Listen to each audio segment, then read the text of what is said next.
Nonetheless, at the time I wasn't supporting Damon because we already had a good working relationship with the previous supervisor. But what's really interesting is how things shift because as you know, Damon did a couple of terms as supervisor. He's representing us in the legislature. And during that whole period of time, we had really good lines of communication. And Damon, and particularly his staff at the county, were very supportive of our neighborhood, particularly when things got a little difficult during COVID and a lot of different things were shut down. And the thing that I wanted to say is that there's a lot of different ways of approaching being a representative like Damon's been. One way to do it that you see a lot of people doing it is just they kind of view it as a team sport, but that's not very good for the public.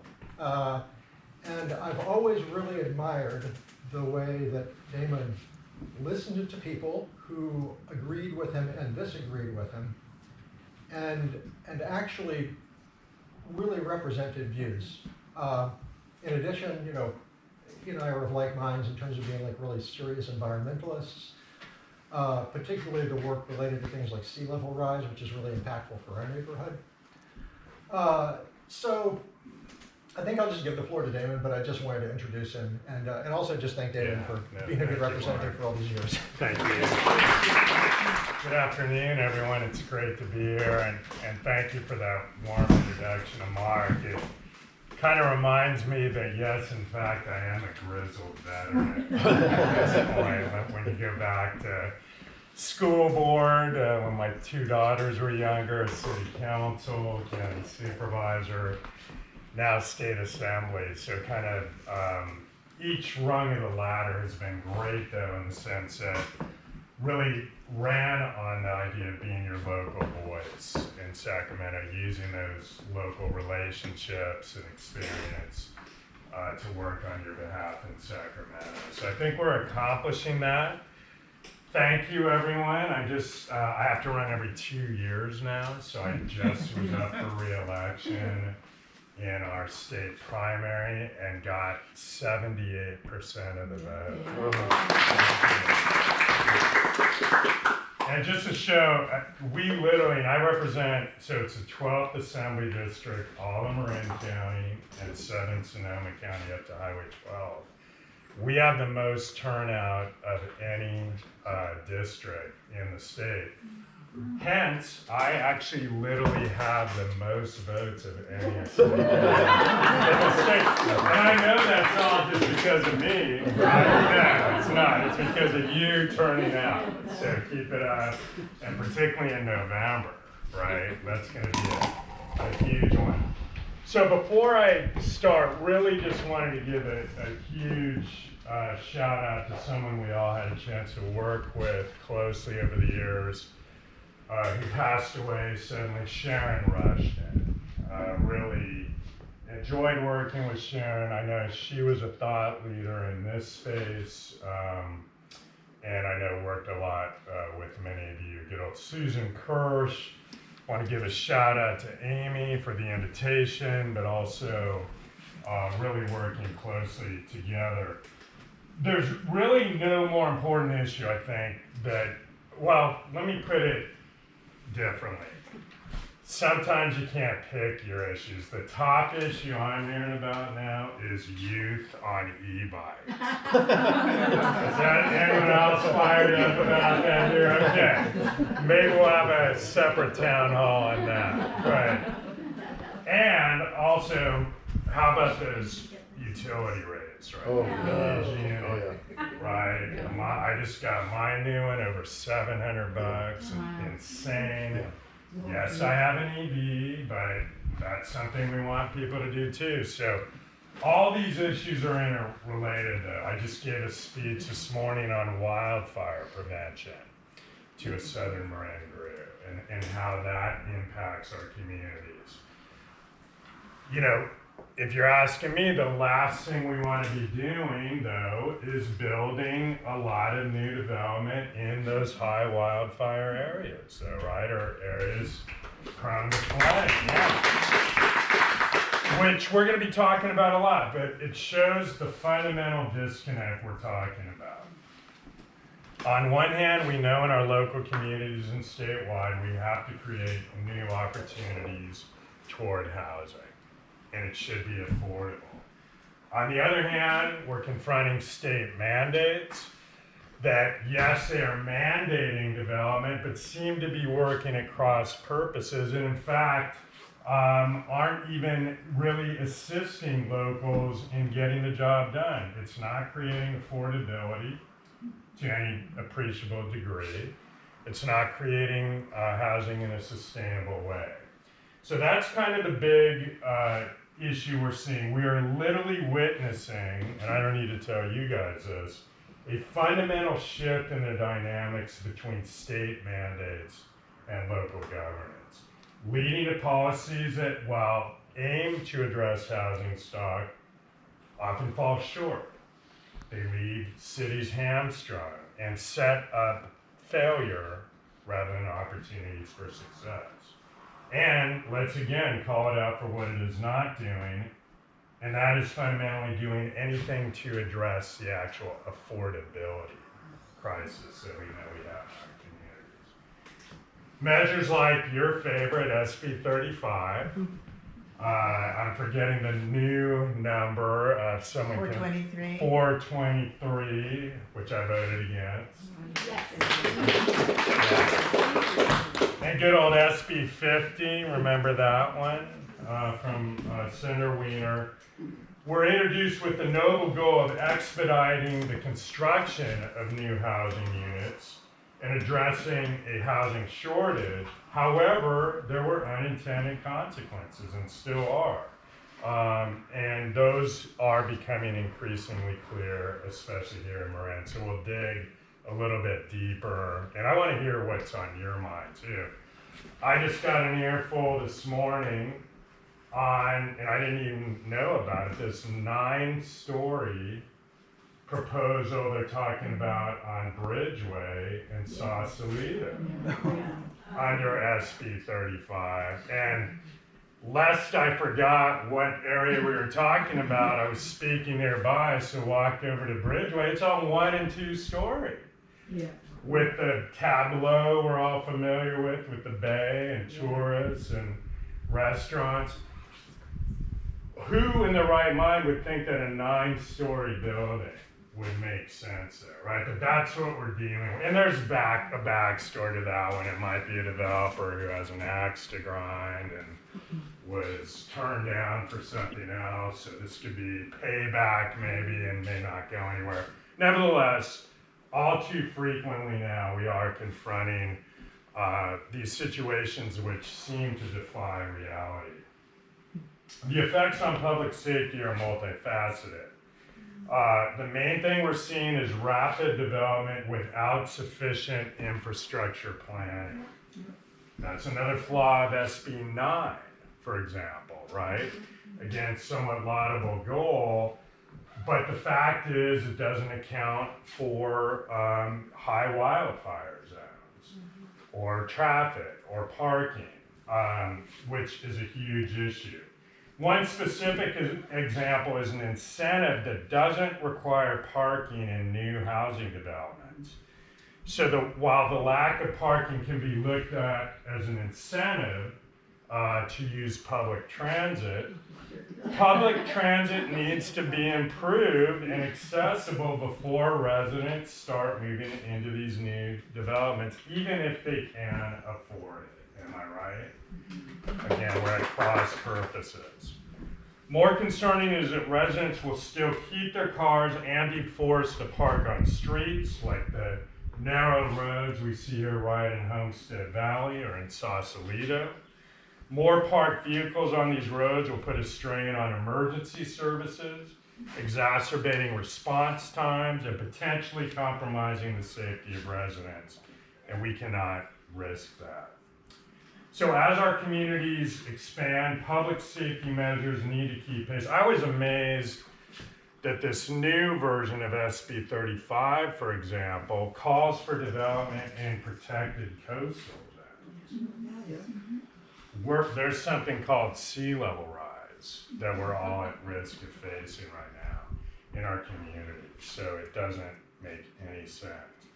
So bottom line is a lot of this is pointing toward a one-size-fits-all approach that's being mandated at the state level, and the RENA numbers are way too high. They don't make sense for our communities. But we're in a situation where local circumstances and needs and opportunities, frankly, are not being adequately dealt with.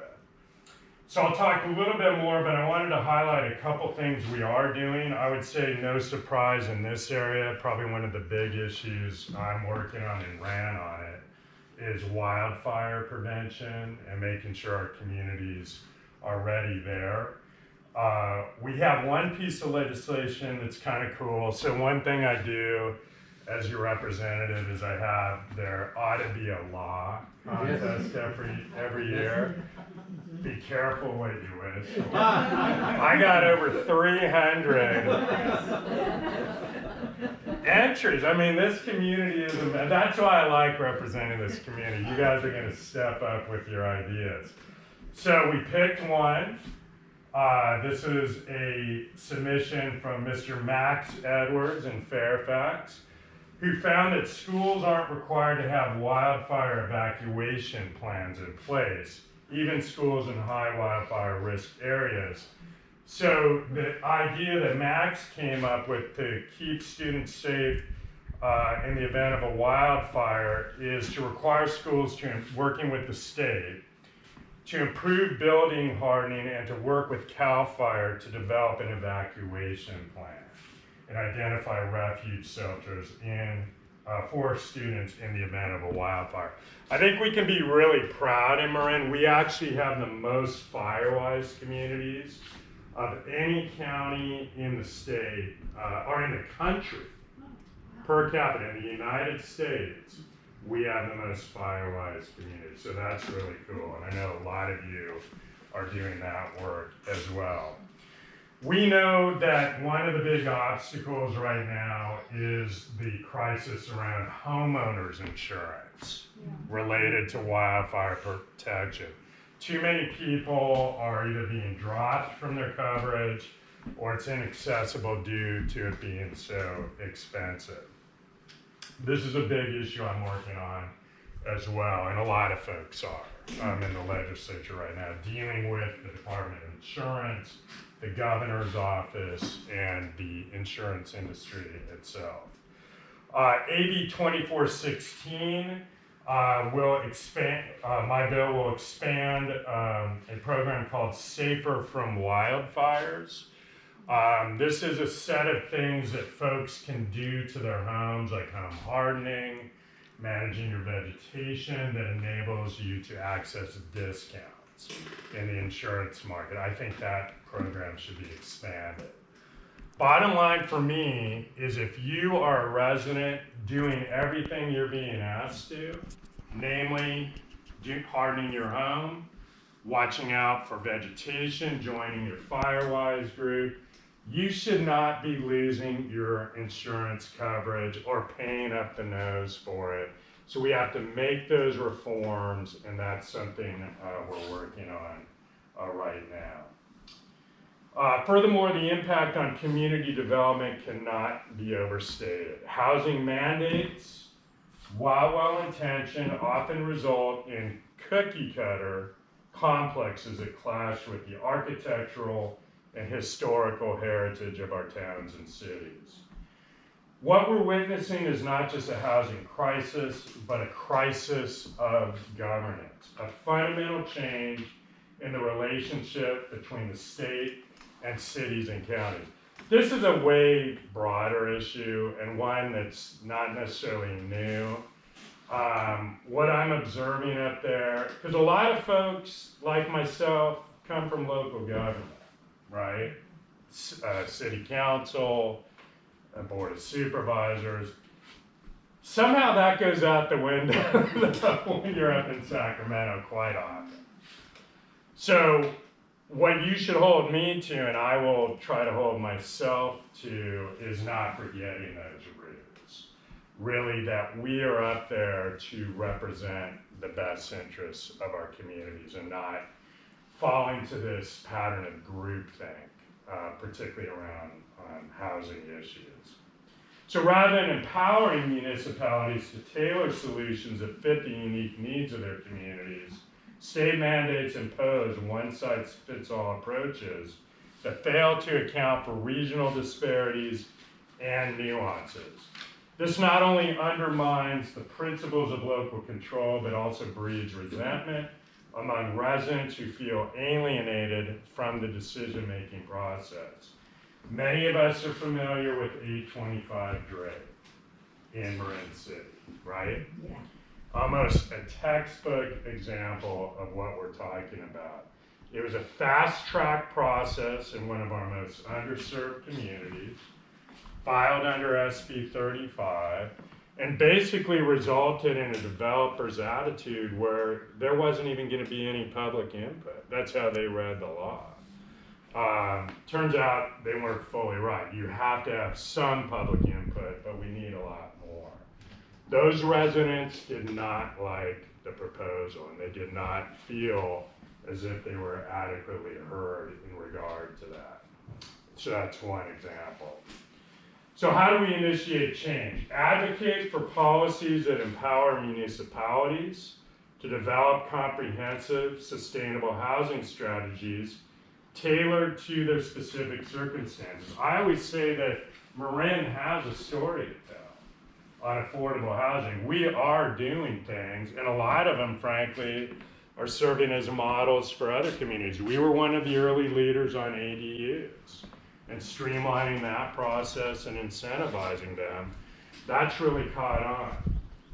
We have a lot of opportunities now for creative reuse and repurposing, right? Things like the Fireman's Fund office complex or Northgate Mall, as an example, or other forms of input.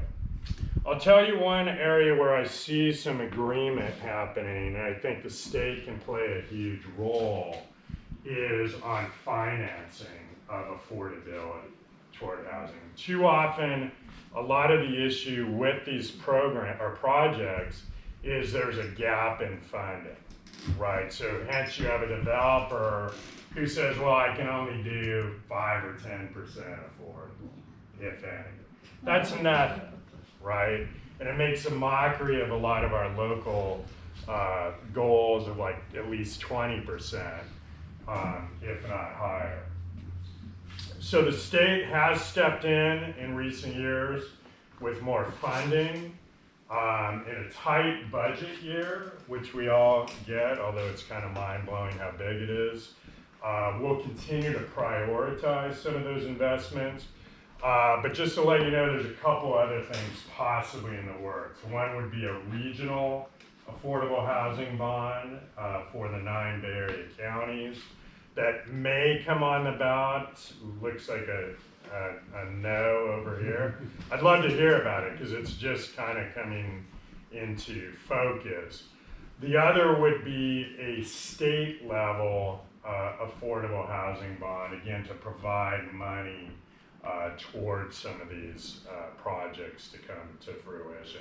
And that's just not new, that's also preservation or rehab, you know, all the different aspects of strategies that we're talking about. Couple final things I wanted to, I think this group would find interesting that I'm working on, and then let's have a discussion for sure. One is I talked about utility rates.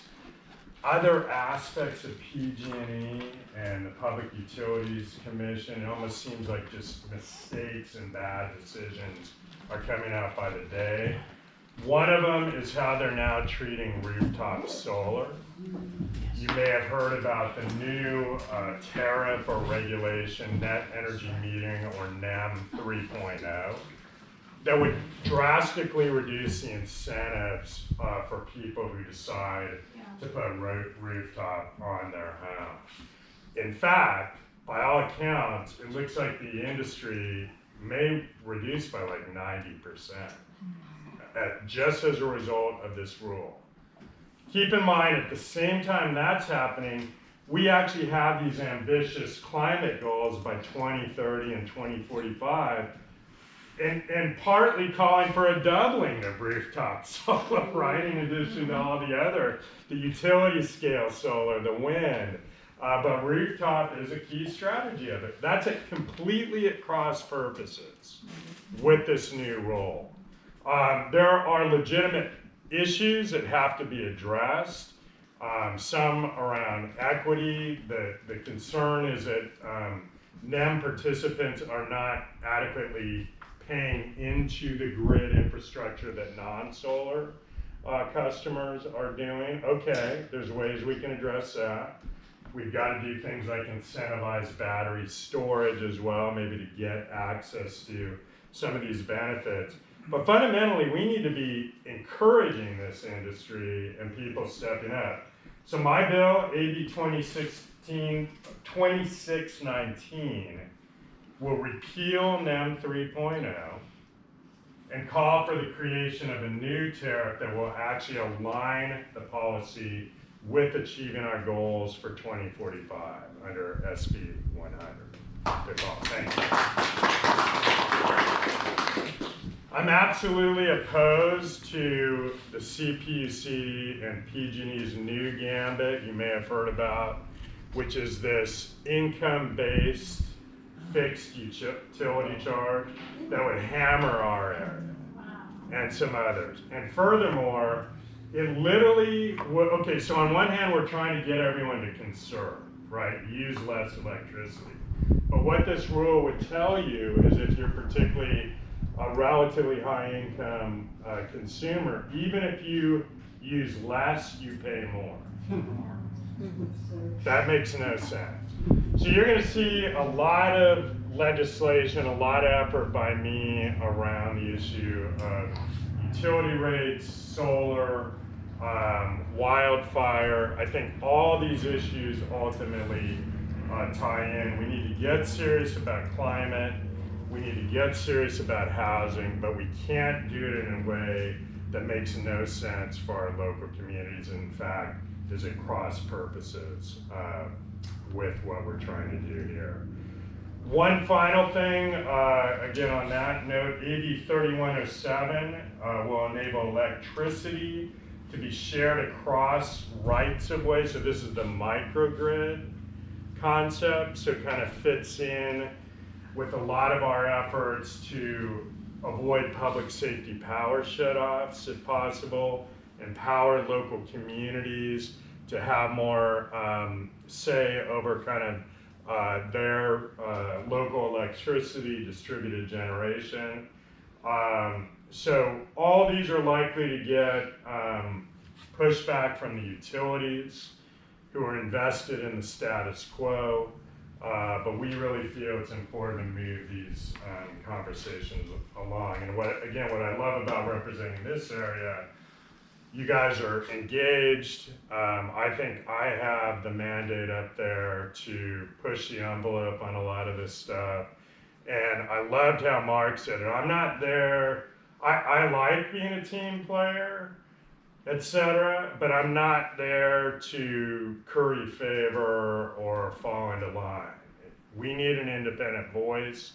I think that's why I won in a fairly contested race, you guys may remember, which was interesting. I kind of like the 78% result more.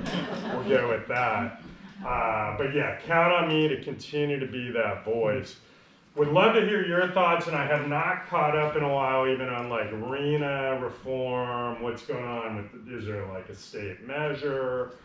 Fill me in, but also any questions I can answer. I can help you with that. Yeah, so Amy, let's hear it. Well, for one thing, the RENA mandates are impossible to meet even if you fulfill every category. If the developments are holding 10% or 20% of affordability, it increases the number of units you would have to provide exponentially. And my thought about San Rafael is that they have 3,220 units that they would have to build. But to actually do that at the 13% that they're offering right now, affordability, it would actually go to over 18,700 just to hit that bare minimum, and then you have to add all of the.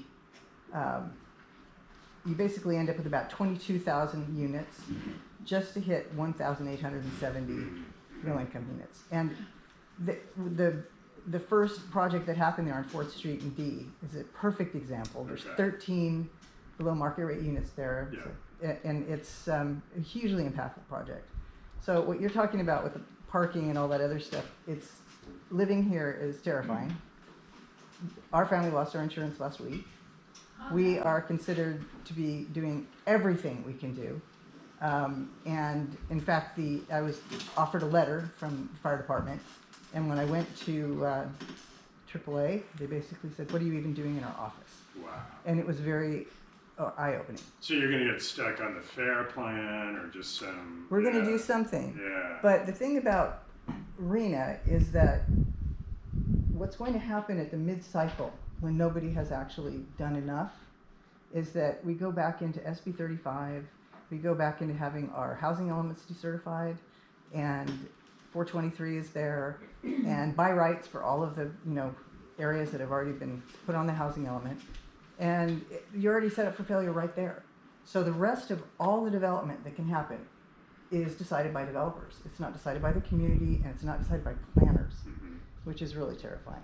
So that's one of my main thoughts, is that this is just it's a train headed for disaster. And just changing it a little bit, or changing the RENA numbers, doesn't change anything enough to make it worthwhile. This area here, as you know, has 14,000 homes up in this, Homestead Valley area. Right. And 16,000 people, 14,000 people, 16,000 people live down in Lower Mill Valley. They're supposed to put in 850 units down there. That's actually going to be more like 2,200 if they have to, do it at 10% or whatever. There's no way that any of us could survive that. If we have a summer day, that traffic is solid on Highway 1 all the way out. I, as an example, yesterday drove down back way in case Edgewood would be closed. I drove down the back way into Mill Valley. Took about 6 minutes. When I came back up, I took one turn thinking, let's see what happens up here. 16 minutes later, I'm head to head with a Tesla who won't back up. So you have 4 cars like that, and you're completely stuck. You're trapped. So anyway, I have, clearly a lot of things that I'm concerned about, and I basically see the state government as almost enjoying seeing us squirm. That is the feeling I get. Wiener seems to be very excited about punishments. He's inserted himself in the court system. Anyway, those are my thoughts. There's a lot of other people here who have similar and other thoughts. Okay.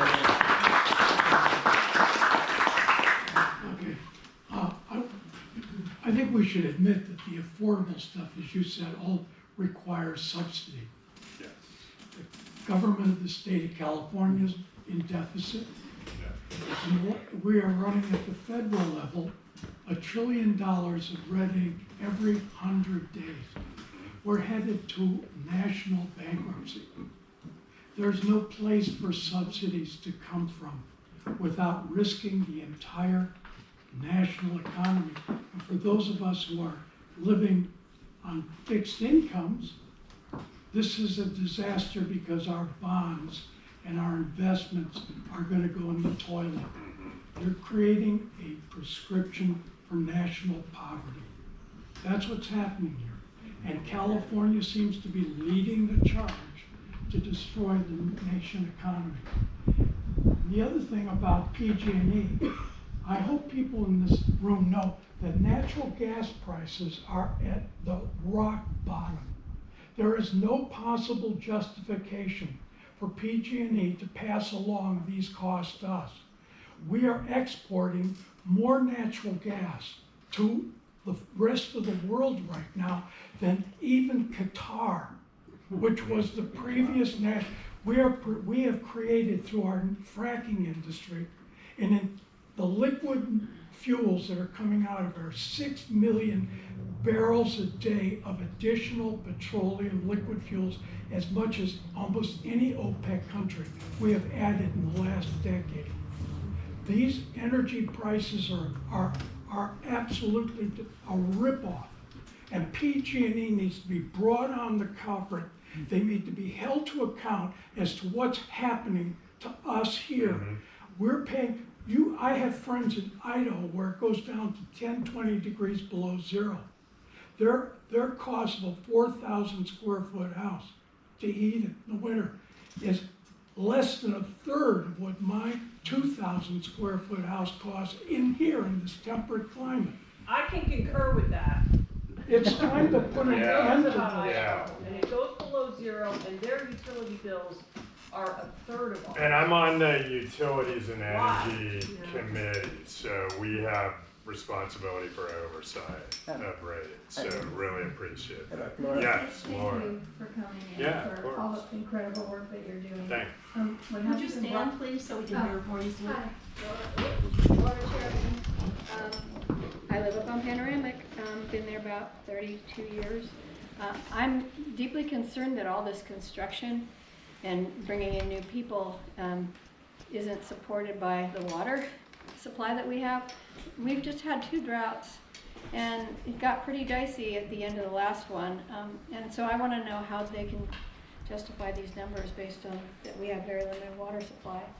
And then the other thing is, why isn't there a class action right now being considered against PG&E? Because they're basically taking and destroying the future for our children and our grandchildren by their actions, and I think it's very direct. And some of the younger people in the upper Midwest have sued based on a failure to have a hopeful future, and I think we could certainly apply that here. Why don't we work our way over, yeah. So I'd like to go back to the topic of housing and also to say thank you for coming and being here today to hear of all the concerns. One of the things about housing and RENA in particular is that there's 2 components to it. There's the RENA methodology, and the state audit department found that the methodology that RENA is using is flawed and unsound. So that was based on an emergency audit request, and if you can be talking with your colleagues about the importance of having a full-blown audit of HCD, the Housing and Community Development Agency, that they do a full audit, because we know since that audit came out, California population has been stable at best, and is predicted to stay stable through 2060.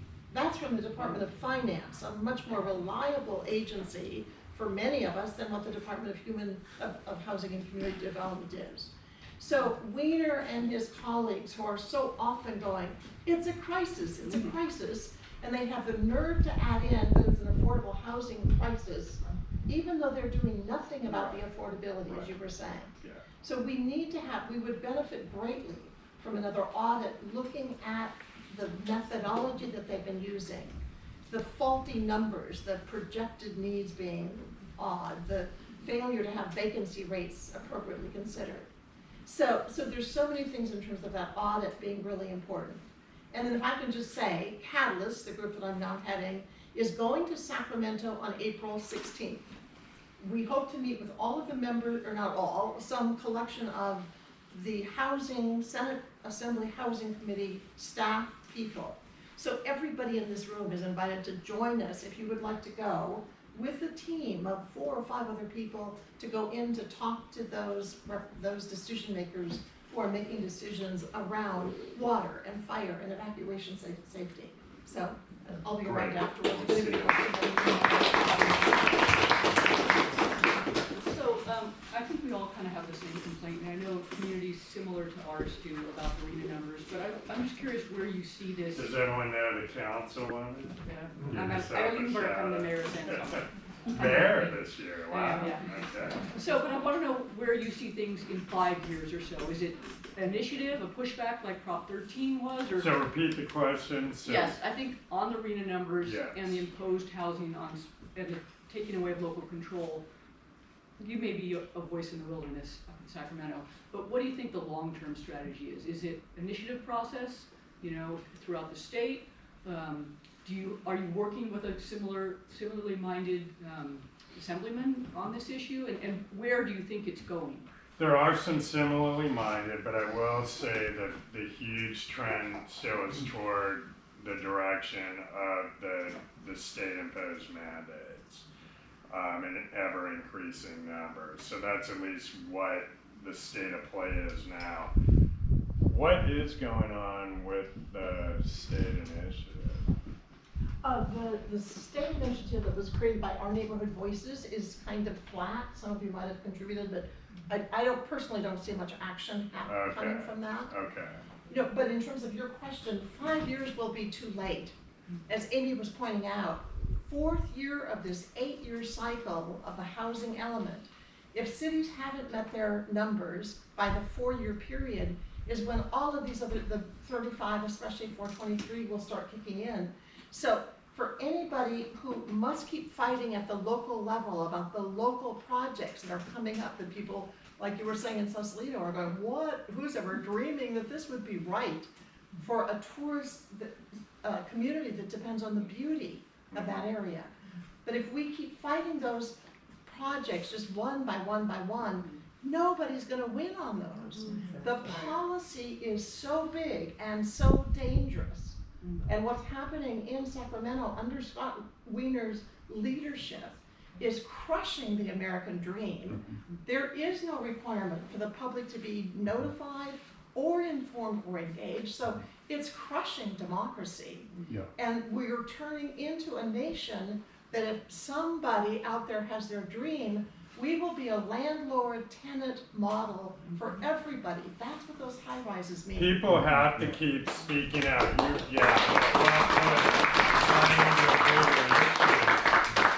People have to keep speaking out.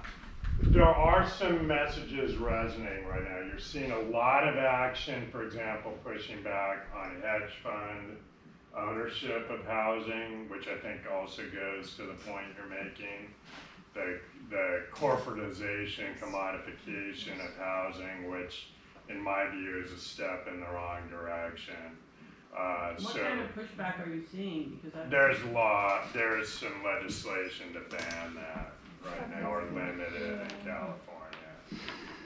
So I don't have the specific bill number, but we can get that if folks are yeah, I'd be interested. interested. Yeah. Careful how that gets done, because they've got the best lawyers around, and all they do is partner with supposed nonprofits like $1.7 billion Mid-Penn Housing that bought the largest apartment complex in Fairfax, 80-unit Sherwood Oaks, and is now charging 29% more rent for 2-bedroom units there. So it's not just corporate entities, it's also nonprofits that are actually driving and being utilized and participatory profiteers off of this housing legislation. I'm aware of Mid-Penn. They're fighting me. I'm trying to ban pesticides along state highways and communities that have banned pesticides to bring Caltrans into line with that. Mid-Penn's opposing me. It seems to me that we're sort of dancing around the main issue of what do the people living in a community really want developed there versus what does the real estate industry developers want. That's the two things. And until we remove the gun pointed at our head, the builder's remedy, until we remove that from the equation, any project that any community has approved is being done under duress. They're trying to meet ridiculous things that they didn't want in the first place, and they have this gun of the builder's remedy pointed at their head, so they're approving things they already don't want. I think we need to address that. The builder's remedy has to be removed before you can have a real conversation about what a community wants legitimately. And everything else is sort of just a lie and just covered in a facade affordability and all the other things that are reasonable. You want a diverse community, but until we address the underlying truth, we're never going to get there. We're just going to dance around.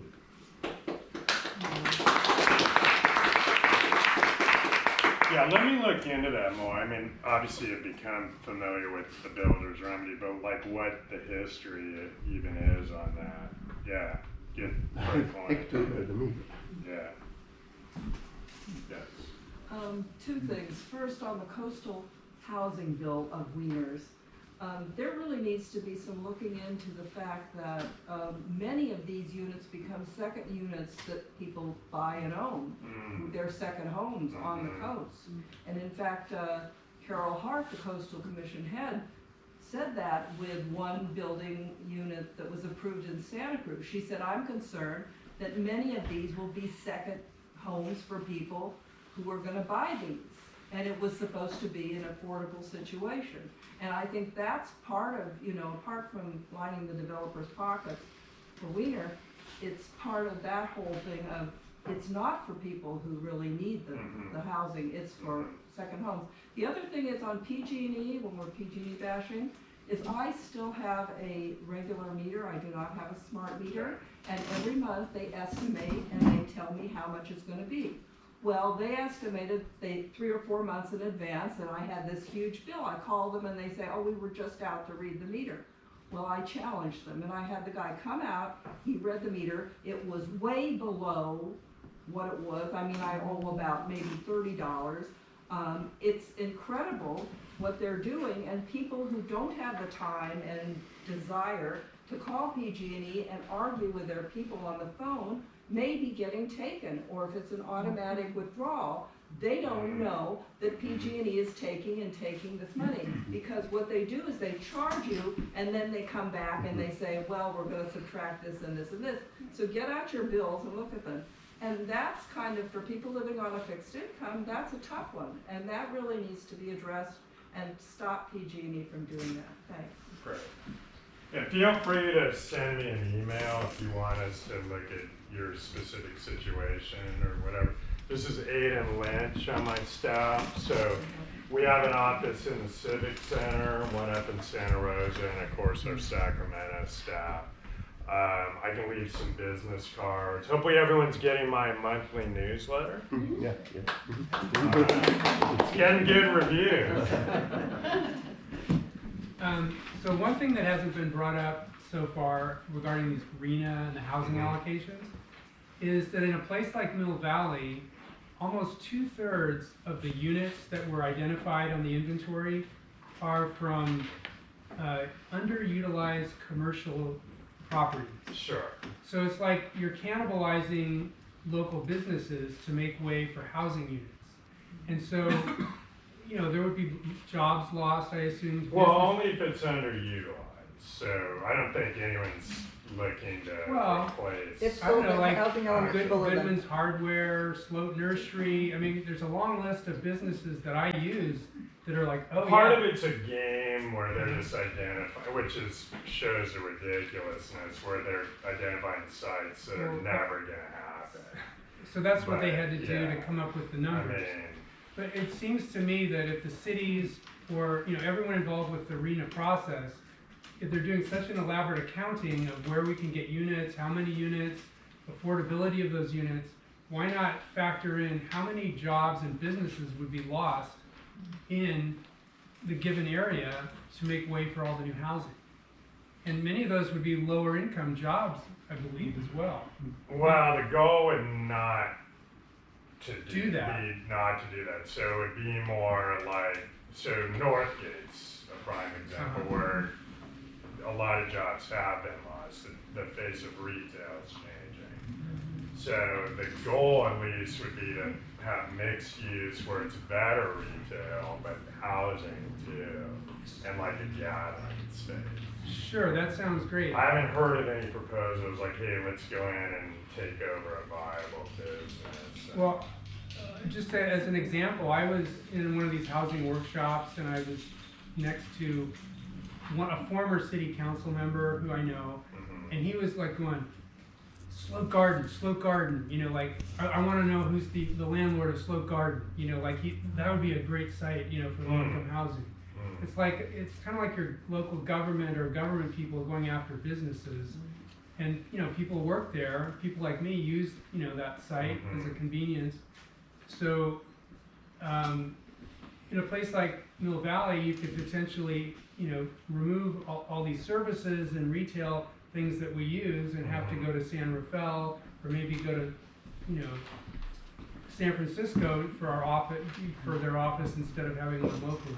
So there should be, you know, if we're gonna destroy commercial spaces, there should be an accounting for how are you gonna resupply them. Like, maybe they need to build more office units along with all these residential units to replace the underutilized offices that are being taken over for housing. Yeah, let's keep an eye on that. I mean, I will say that's not how it's designed. I mean, the goal would be, I think it's literally underutilized spaces, because I'm not hearing a lot of clamoring for folks wanting a lot of new office development. I can tell you though that the housing elements are examined, and there's a list of whether or not the businesses have agreed, the owners of the property have agreed to do this, and if it's found that you don't have an agreed upon plan with an owner, that they are not considering it, then your housing element can be decertified. And I can tell you all, I don't like to publicize this at all, but we have several businesses that I've contacted on that list. They have no intention of doing this. All the slots do, by the way, but it would cut out so much of the numbers that we would totally lose certification. So the other thing that Okay, well, this isn't something I'm really dialed into, so. I'll have a meeting with you someday. Okay. But that's what she said originally, is that this is a game they're playing, meant to fail, so that in 4 years from now, the builder's remedy takes place and we lose our sovereignty. Right. And that's exactly what Amy has just referred to. And that's why it's so disingenuous. It's set up to fail. Yeah. And we're all living in this knowledge of its coming failure, and we want to have our... Yeah, the numbers aren't tenable, yeah. Well, let's have you take it upon yourself to make an issue of the intentionality of its failure. You have a very safe district. You are so safe that you can stand up to the builders. Yeah.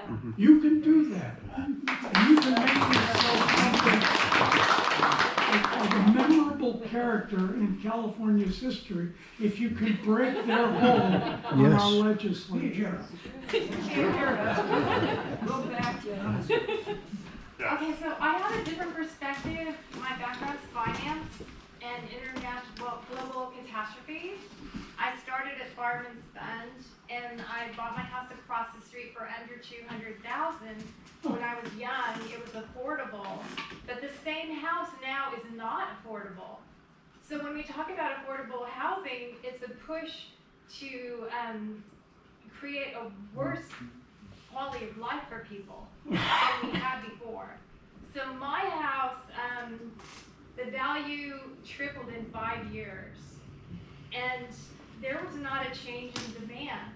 What happened was the tech bubble crashed, and investors moved their money to real estate. And also in 9/11, people moved their money, you know, into gold and to tangible assets.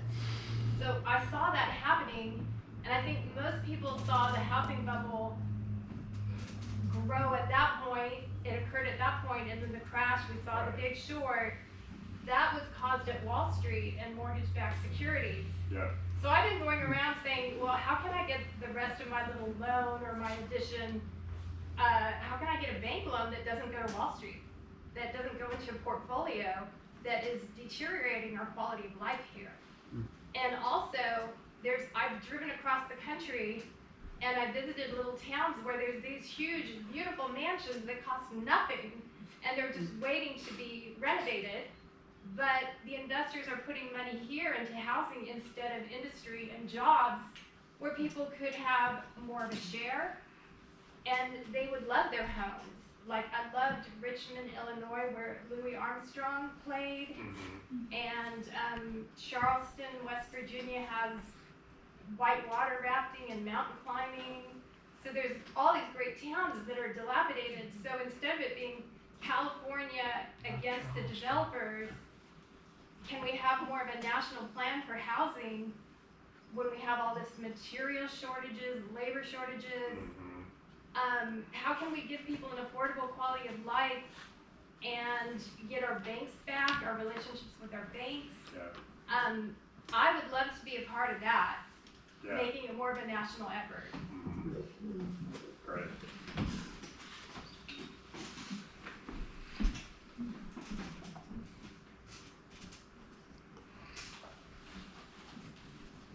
One thing I wanted to mention was that in a lot of these housing discussions is the traffic.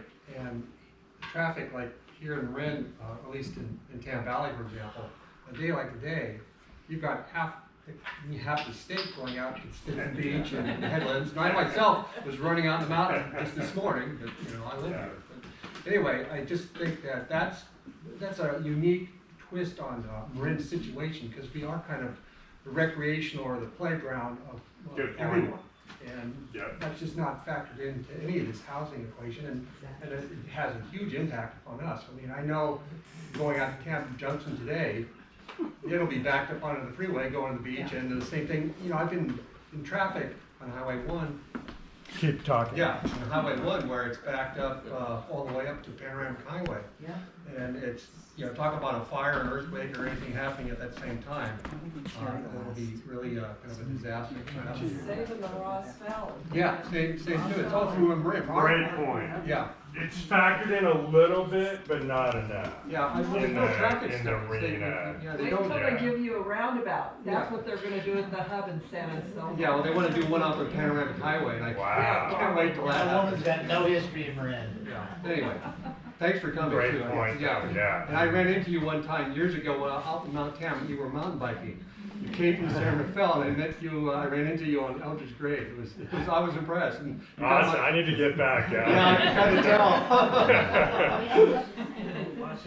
Yeah, the traffic in Mill Valley yesterday, Southfield gets backed up majority the way into town, over the freeway. Yeah, It's not no safe. question. I And saw you that. don't have the exit zone. Coming And you out. only have that in Emerald City, same, with just one, and that's one of the arguments against 825. I have to tell you that we have like 1 minute left.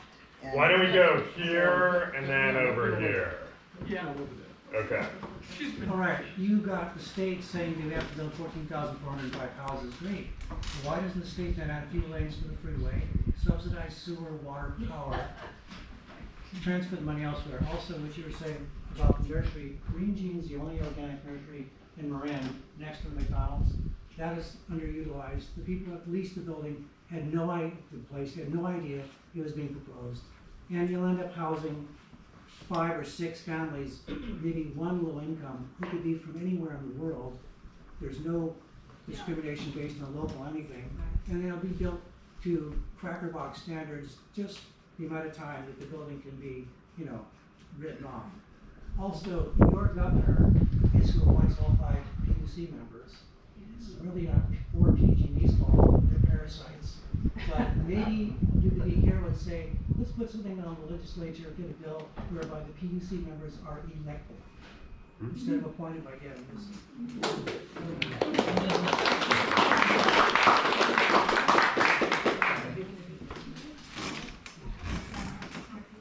This state needs to get serious about the affordability of housing, and these policies that they're doing right now are not even gonna touch it. And you know, we've got 2 elements here, which he was talking about, which is California prices are high, and I would like to talk to you some more. But also, what is making the cost of construction in California so much higher than everywhere else?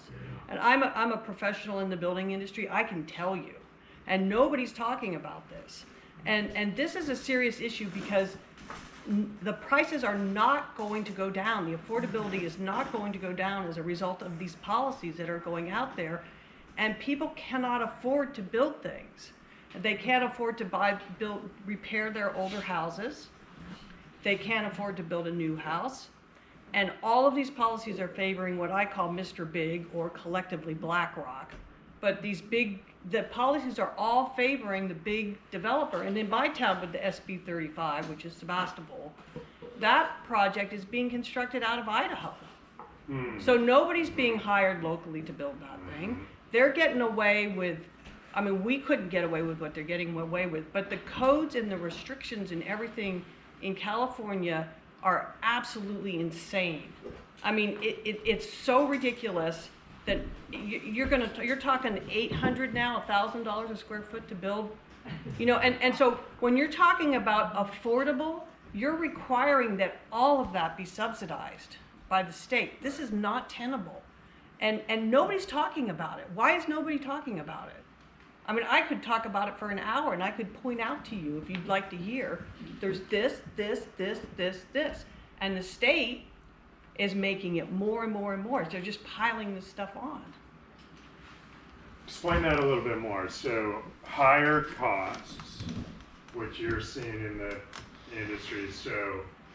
Well, you have the cost of your land, okay? Yeah. So it's higher in California, and there's reasons for that. So that's a base cost. But when you're talking about the actual cost to build, if you go to other places like, let's just say Idaho, you're gonna have a base price that's gonna be a third. Yeah. What you're gonna pay to build it here. You're talking $600,000 or $700,000 a unit for an affordable unit, right? Here. It's $1 million. More than that. A million. $1 million. Okay, so I couldn't afford that. Right.